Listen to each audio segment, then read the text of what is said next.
Hi, this is Cheryl back with you from Farmhouse Frugally. My husband hit the dump again, and oh my goodness, the things he brought.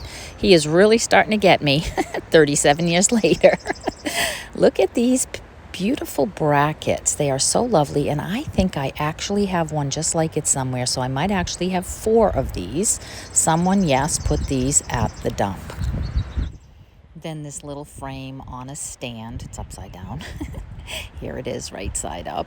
Any frame, might fit in there that's the right height, and it might even be adjustable, but how cute.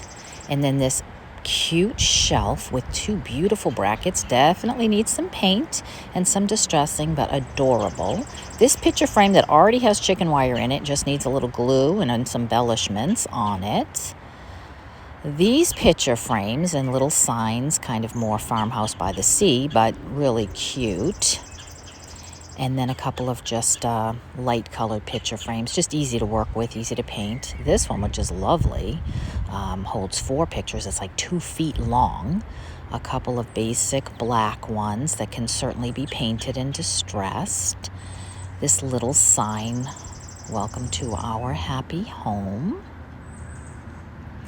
2 incredible mirrors. This mirror is solid antique, heavy antique glass, almost a full-length mirror. I mean, I have to say it's 4.5, 5 feet tall. I don't know, it was tall.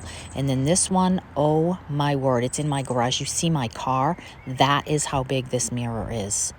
That is just crazy. It has something on it that is absolutely ruined, but I can sand that off.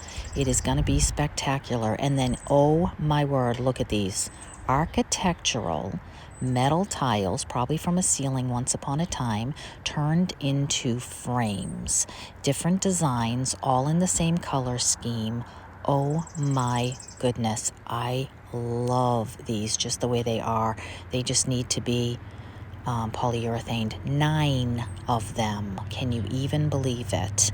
Well, what a haul, and what an incredible quality haul. So I hope you like this. If you do, please give me a thumbs up and check out my videos to see what I do with all this stuff.